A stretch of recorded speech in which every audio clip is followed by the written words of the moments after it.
Hey, I'm Emma Carter. I'm 28, living in the heart of Silicon Valley, and I've just launched my own tech startup.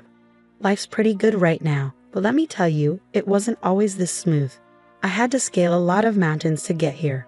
It all started when I was 10.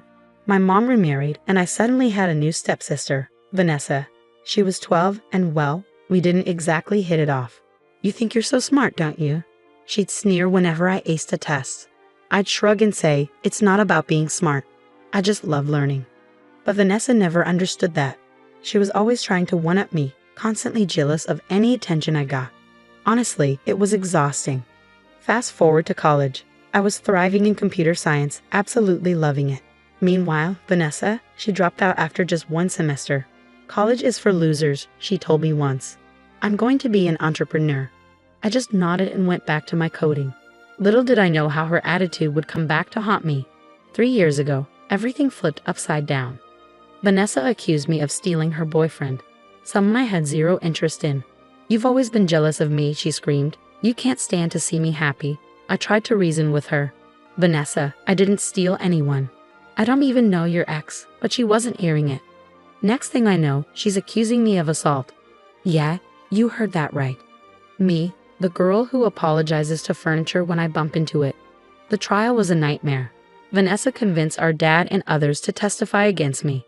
I sat there, watching my family tear me apart, feeling like I was trapped in some bizarre alternate reality. "Emma has always been unstable," my stepdad said on the stand. "We've been worried about her for years." I wanted to scream. Instead, I gripped the edge of my seat and forced myself to stay calm. In the end, I was slapped with a suspended sentence and community service for something I didn't do. It felt like a cruel joke, except no one was laughing. But that moment changed me. I decided this wasn't going to break me. Nope. I'd use it as fuel. I threw myself into my work, nights, weekends, holidays. Coding, planning, dreaming. And 2 years later, Innovate Tech was born. Now my company's worth $50 million. Not too bad, right? Let me tell you, success really is the best revenge. Every time I see my company's name in the news, I think about Vanessa and everyone who doubted me. Emma Carter, Silicon Valley's rising star, one headline read. I clicked it out and framed it, not to boast, but to remind myself how far I've come. Just as I'm reviewing some new code in my office, my assistant buzzes in. "Ms. Carter, someone's here to see you." She says she's family. My stomach drops. I already know who it is. "Send her in," I say, bracing myself. And there she is, Vanessa. She looks like she just walked out of a discount fashion magazine, but with the same smug smile from our childhood. "Emma, little sis, look at you, all grown up and successful." I stand, keeping my desk between us. "Vanessa, what do you want?" She saunters in, running her fingers along my bookshelf. "What, I can't visit my sister? I've changed, Emma. I want to make amends." I snort. "Amends? After everything you did to me? That's rich." For a moment, her face softens, and I almost believe her.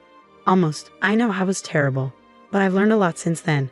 I've even got business experience now. "Really?" I raise an eyebrow. "And what kind of business experience would that be?" Her eyes light up. "I've been involved in several multi-level marketing ventures, very exclusive stuff, and well, that's why I'm here." Here it comes. I brace myself. "I want you to hire me as your CEO." I burst out laughing. "I can't help it. You're joking, right? This is a prank." Her face darkens. "I'm serious, Emma. I have skills you need, and don't you think you owe me?"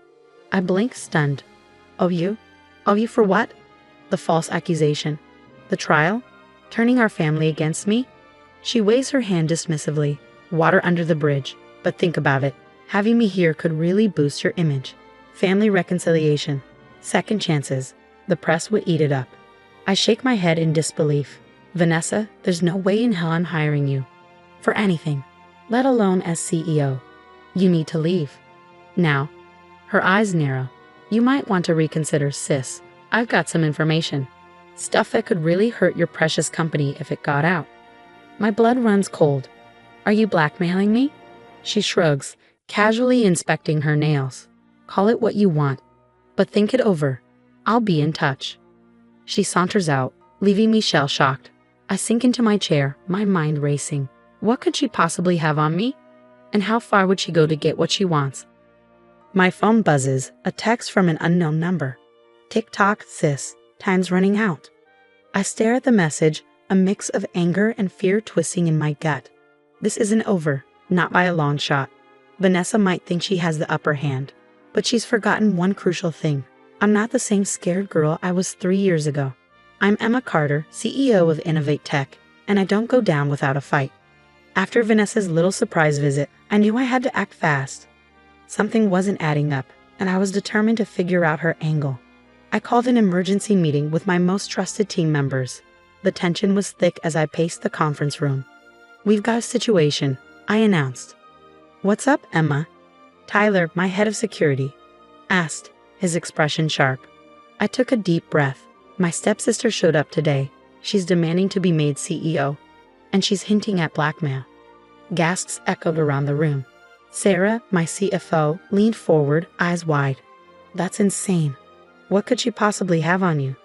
"That's what we need to figure out," I replied. "I need you all to dig deep. Financial records, social media, anything you can find on Vanessa and my ex-stepdad Robert. There has to be a reason they're targeting us now." For the next few days, we worked nonstop. Coffee became my best friend, fueling my determination as we sifted through piles of information. Then, late one night, Tyler burst into my office, a stack of papers in hand. "Emma, you're going to want to see this," he said, dropping the documents on my desk. As I flipped through the pages, my jaw dropped. "Holy," I muttered. Turns out Vanessa wasn't just dabbling in multi-level marketing. She was neck-deep in a massive pyramid scheme, millions in debt. And the mastermind behind it all? My dear old stepdad, Robert. "They're desperate," Sarah chimed in, standing beside me. "Robert's other businesses are failing. They see your success as their way out." I slumped back in my chair, the pieces falling into place. Vanessa and Robert's plan was clear. They wanted to install her as CEO, then siphon money from my company to save themselves. Tyler nodded grimly. "Looks like it. But we've got them, Emma. All the evidence is right here." I stood, a fire burning in my chest. "Set up a meeting with Vanessa. It's time to end this." The next day, Vanessa swaggered into my office, her smile dripping with fake confidence. She was clearly expecting some kind of victory. "Ready to accept my generous offer, sis?" she asked, settling into a chair across from me. I leaned back, keeping my expression calm. "Before we get to that, I thought we could have a little chat. Clear the air, you know." Her smile faltered for just a second. "Of course. What do you want to talk about?" "Oh, you know," I said casually, "life, business, that massive pyramid scheme you're involved in." The color drained from her face. "I don't know what you're talking about." I slid a folder across the desk. "Really? Because I've got a lot of evidence that says otherwise. You, Robert, the millions in debt. It's all here." Vanessa snatched up the folder, frantically flipping through it. This is a misunderstanding. I can explain." "Oh, I'm sure you can," I said, standing up. "And you're going to. Right now, on record." I pulled out my phone, hitting the record button. "So, Vanessa, why don't you start by telling me about that false testimony you gave 3 years ago? Then we'll move on to your current financial situation." Vanessa's face crumpled, and for a moment, I almost felt sorry for her. Almost. "I didn't have a choice," she stammered. "Dad said if I didn't testify against you, he cut me off. And now we're in so deep, Emma. You have to help us." I stopped the recording, my voice cold and steady. "I don't have to do anything, Vanessa, except protect myself and my company. You've got 24 hours to come clean, or I'm taking this to the authorities." As I watched her rush out, tears streaming down her face, a weight lifted off my shoulders. The truth was finally out, but something told me this was far from over. The next morning, I called an emergency board meeting. Standing at the head of the table, I could feel the tension in the room. "I know you've all been concerned about recent events," I began, my voice steady. "Today, I'm going to lay everything out for you." For the next hour, I detailed it all: Vanessa's demands, Robert's involvement, the pyramid scheme. When I finished, the room was dead silent. Finally, our chief legal counsel spoke up. "Emma, it's a lot, but you've handled it brilliantly. We're behind you 100%. Relief washed over me. I'd worried they might see this as a liability, but instead, they saw it as proof of my leadership. Just then, my assistant buzzed in. "Miss Carter, Vanessa is here. She's demanding to see you." I looked at the board. "Well, let's end this once and for all." Vanessa burst in, her eyes wild. "Emma, have you thought about my offer?" "I really think." I cut her off. "Vanessa, meet our board of directors. I've just finished telling them everything." She froze, looking around the room like a cornered animal. You can't do this. We're family." "Family doesn't blackmail each other," I said firmly. "It's over, Vanessa. Go home." As security escorted her out, I felt a mixture of sadness and relief, but I knew I had one more thing to do. That night, I called my mom. "Mom, there's something you need to know about Robert," I said, and I told her everything, the fraud, the manipulation, all of it. There was a long silence on the other end. "Oh, Emma," she finally said, her voice cracking. "I'm so sorry, I should have believed you." "It's okay, Mom," I replied, feeling a lump rise in my throat. "It's not your fault." The next few weeks were a whirlwind. I didn't press charges against Vanessa or Robert, but I made sure the evidence found its way to the right people. The SEC launched an investigation into Robert's businesses, and Vanessa's creditors came knocking. I watched from a distance as their world crumbled. Robert was charged with multiple counts of financial fraud. Vanessa declared bankruptcy, her dreams of easy money turning to dust. Meanwhile, Innovative Tech was thriving. Our stock was soaring, and we were making headlines for all the right reasons. One day, as I was leaving the office, I spotted a familiar figure huddled in the lobby.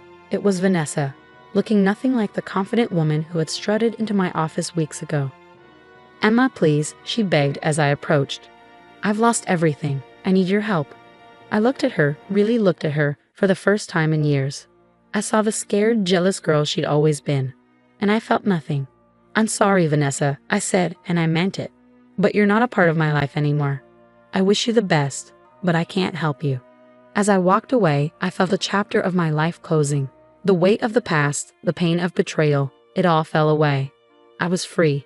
That night, standing in my office and looking out over the San Francisco skyline, I thought about everything I'd been through, the false accusations, the trial, the hard work, the betrayals.